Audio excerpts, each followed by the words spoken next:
Hi dears, എന്തൊക്കെ എല്ലാവരുടെയും വിശേഷം? എല്ലാവരും സുഖമായിരിക്കുന്നോ? അപ്പോൾ മുത്തുമണികളെ, ഞാനിന്ന് വന്നിട്ടുള്ളത് ഒരു കിഡിലൻ ടേസ്റ്റിലുള്ള ബ്രെഡും മുട്ടയൊക്കെ വെച്ച് ചെയ്തെടുത്തുള്ള നല്ലൊരു സ്നാക്ക് റെസിപ്പിയും കൊണ്ടാണ്. അപ്പോൾ ഞാനിത് ഇൻസ്റ്റാഗ്രാം സ്ക്രോൾ ചെയ്യുന്ന സമയത്ത് കണ്ടൊരു റെസിപ്പിയാണ് കേട്ടോ. അതിൽ എൻ്റേതായ മാറ്റങ്ങൾ വരുത്തിയിട്ട് ചെയ്ത് നോക്കിയതാണ്. കിഡിലൻ ടേസ്റ്റാണ് കേട്ടോ. അപ്പോൾ നിങ്ങൾക്ക് എല്ലാവർക്കും ഇഷ്ടമാവുന്ന റെസിപ്പി കൂടിയാണ്. നമുക്കിത് എങ്ങനെ ഉണ്ടാക്കുന്നത് നോക്കാം. വീഡിയോയിലേക്ക് പോകുന്നതിന് മുമ്പ് വീഡിയോ എല്ലാവരും ഒന്ന് സ്കിപ്പ് ചെയ്യാതെ മുഴുവനായിട്ട് കാണാൻ ശ്രമിക്കണേ. അപ്പോൾ നമുക്കിത് എങ്ങനെ ഉണ്ടാക്കുന്നത് നോക്കിയാലോ. അതിനായിട്ട് കുറച്ച് ബ്രെഡ് സ്ലൈസസ് എടുത്ത് വെച്ചിട്ടുണ്ട്. 3 മുട്ട പുഴുങ്ങിയിട്ട് ഇതുപോലെ റൗണ്ടിനെ കട്ട് ചെയ്ത് വെച്ചിട്ടുണ്ട്. പിന്നെ ക്യാപ്സിക്കം, സവാളയും അതുപോലെ തന്നെ തക്കാളിയും കൂടി കുറച്ച് കട്ട് ചെയ്തിട്ട് റൗണ്ടിനെ കട്ട് ചെയ്തിട്ട് അത് എടുത്ത് വെച്ചിട്ടുണ്ട്. പിന്നെ വേണ്ടത് പിസ്സ സോസാണ്, അല്ലെങ്കിൽ ഇതുപോലെ ടൊമാറ്റോ കെച്ചപ്പ് എടുക്കുക. എന്നിട്ട് അതിലേക്ക് 1 ടീസ്പൂൺ ഒറിഗാനോ ഉണ്ടെങ്കിൽ അത് ഇട്ട് കൊടുത്തിട്ട് ഒന്ന് മിക്സാക്കി വെക്കുക. ഇനി നമ്മൾ ബ്രെഡ് സ്ലൈസസ് ഇതുപോലെ ഒരു പ്ലേറ്റിലേക്ക് എന്തിലേക്കും വെച്ച് കൊടുത്തിട്ട് നമ്മൾ ഉണ്ടാക്കി വെച്ചിട്ടുള്ള ഈ സോസ് ഇതിലേക്ക് വെച്ച് കൊടുക്കുക. നിങ്ങൾ പിസ്സ സോസ് എടുക്കണമെന്ന് വെച്ചാൽ അത് വെച്ച് കൊടുക്കുക. എന്നിട്ട് ആ ബ്രെഡിൽ എല്ലായിടത്തും എത്തുന്ന വിധത്തിൽ ഒന്ന് അങ്ങ് സ്പ്രെഡാക്കി കൊടുക്കുക. അപ്പോൾ ഒറിഗാനോ ഇല്ലയെന്ന് വെച്ച് ഉണ്ടാക്കാതിരിക്കേണ്ട കേട്ടോ. നമ്മുടെ കയ്യിലുള്ള സോസ് വെച്ചിട്ട് അഡ്ജസ്റ്റ് ചെയ്യുക. ടൊമാറ്റോ കെച്ചപ്പോ ഗ്രീൻ ചില്ലി സോസ് ഉണ്ടെങ്കിൽ രണ്ടും പാടെ മിക്സ് ചെയ്തിട്ട് വെച്ചാലും മതി. അതില്ലാന്നുണ്ടെങ്കിൽ ടൊമാറ്റോ കെച്ചപ്പ് മാത്രമേ ഉള്ളെങ്കിൽ അത് വെച്ചാലും മതി. ഒന്നാകെ സ്പ്രെഡാക്കി കൊടുത്ത ശേഷം ഇതിൻ്റെ മുകളിലേക്ക് ഇതുപോലെ സ്ലൈസ്ഡ് ചീസ് വെച്ച് കൊടുക്കുക. ശേഷം നമ്മൾ കട്ട് ചെയ്തെടുത്ത് വെച്ചിട്ടുള്ള വെജിറ്റബിൾസ് വെച്ച് കൊടുക്കുക. അതൊക്കെ നമ്മുടെ ഇഷ്ടത്തിനനുസരിച്ച് എത്രത്തോളം വേണമെന്നുള്ളതിനനുസരിച്ച് വെച്ച് കൊടുക്കുക. ഒരുപാട് കനത്തിൽ വെക്കാതിരിക്കുക കേട്ടോ നല്ലത്. ഇതുപോലെ കനം കുറച്ച് കട്ട് ചെയ്തിട്ട് ഓരോ ലെയറായിട്ട് തന്നെ വെച്ച് കൊടുക്കുകയായിരിക്കും നല്ലത്.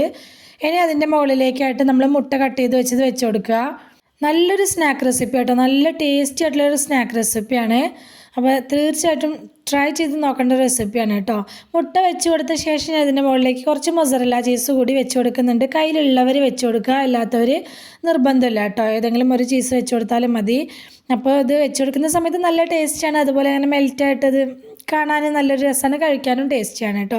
അതിൻ്റെ മുകളിലേക്ക് കുറച്ച് മല്ലിയില ഇട്ട് കൊടുത്തിട്ടുണ്ട്. പിന്നെ ഞാൻ അതിൻ്റെ മുകളിലേക്ക് ഇട്ട് കൊടുത്തിട്ടുള്ളത് കുറച്ച് ചില്ലി ഫ്ലേക്സ് ആണ്. അപ്പോൾ കുറച്ചൊരു എരിവ് കിട്ടാനും വേണ്ടിയിട്ടാണ്. അപ്പോൾ നിങ്ങളുടെ കയ്യിൽ ചില്ലി ഫ്ലേക്സ് ഇല്ലാന്നുണ്ടെങ്കിൽ കുരുമുളക് പൊടി മതിയെങ്കിൽ അത് വേണമെങ്കിലും ചേർത്ത് കൊടുക്കാം കേട്ടോ. ഇനി ഇതൊന്ന് ചൂടാക്കി എടുക്കണം. അപ്പോൾ നമ്മൾ ചേർത്ത് കൊടുത്തിട്ടുള്ള ചീസൊക്കെ ഒന്ന് മെൽറ്റായി കിട്ടും വേണ്ടേ. അതിന് ഇതുപോലെ ഒരു പാൻ അടുപ്പിലേക്ക് വെച്ച് കൊടുത്തിട്ട് ബട്ടറാണ് ഞാൻ ചേർത്ത് കൊടുത്തിട്ടുള്ളത്. നിങ്ങളുടെ കയ്യിൽ ബട്ടർ ഇല്ലയെന്നുണ്ടെങ്കിൽ നെയ്യാണെങ്കിലും ചേർത്ത് കൊടുക്കുക കേട്ടോ. വെളിച്ചെണ്ണ ഉപയോഗിക്കേണ്ട കേട്ടോ. അതല്ലാന്നുണ്ടെങ്കിൽ സൺഫ്ലവർ ഓയിൽ ഏതെങ്കിലും ഒന്ന് ചേർത്ത് കൊടുക്കുക. കുറച്ച് മാത്രം ചേർത്ത് കൊടുക്കുക. ബട്ടർ ആണെങ്കിൽ കുറച്ച് അധികം ചേർത്ത് കൊടുത്ത് നല്ല ടേസ്റ്റാണ് കേട്ടോ. എന്നിട്ട് നമ്മൾ ഉണ്ടാക്കി വെച്ച സ്നാക്ക് ഓരോന്ന് അതിൻ്റെ പാനിലേക്ക് വെച്ച് കൊടുക്കുക.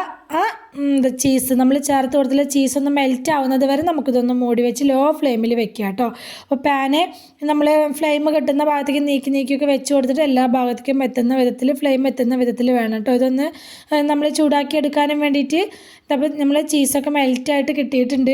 അടിപൊളി ടേസ്റ്റാണ് കേട്ടോ. അപ്പോൾ നമ്മൾ സ്കൂൾ വിട്ട് വരുന്ന മക്കൾക്ക് കൊടുക്കാനായിട്ടാണെങ്കിലും അതുപോലെ തന്നെ നമ്മുടെ വീട്ടിലൊരു ഗസ്റ്റ് വരുമ്പോൾ ഒന്ന് വ്യത്യസ്തമായിട്ട് ചെയ്ത് കൊടുക്കാനൊക്കെ പറ്റിയിട്ടുള്ള നല്ലൊരു സ്നാക്കാണ്. കാണാനും നല്ല ഭംഗിയാണ്, അതുപോലെ തന്നെ കഴിക്കാനും നല്ല ടേസ്റ്റാണ് കേട്ടോ. അപ്പോൾ എന്തായാലും എല്ലാവരും ഒന്ന് ട്രൈ ചെയ്ത് നോക്കണേ. അപ്പോൾ സബ്സ്ക്രൈബ് ചെയ്യാതെ കാണുന്ന കൂട്ടുകാർ ആരെങ്കിലും ഉണ്ടെങ്കിൽ പ്ലീസ് ഒന്ന് സബ്സ്ക്രൈബ് ചെയ്ത് സപ്പോർട്ട് ചെയ്യണം കേട്ടോ. വീഡിയോ ഇഷ്ടമായിട്ടുണ്ടെങ്കിൽ മറക്കാതെ ലൈക്ക് ചെയ്യണേ. നിങ്ങളുടെ അഭിപ്രായങ്ങളൊക്കെ കമൻറ്റായിട്ട് പറയണം. അതുപോലെ തന്നെ റെസിപ്പി ഇഷ്ടമായിട്ടുണ്ടെങ്കിൽ നിങ്ങളുടെ ഫ്രണ്ട്സിനോ ഫാമിലിക്കോ ഒക്കെ ഒന്ന് ഷെയർ ചെയ്ത് കൊടുക്കുക കൂടി വേണേ. ഇതുവരെ കൂടെ നിന്ന് സപ്പോർട്ട് ചെയ്തിട്ടുള്ള എൻ്റെ എല്ലാ മുത്തുമണികൾക്കും ഒരുപാട് നന്ദി. എന്നാൽ ശരി, സിമ്പിൾ ആൻഡ് ടേസ്റ്റി റെസിപ്പിയുമായി ഞാൻ വീണ്ടും വരാം. ബൈ.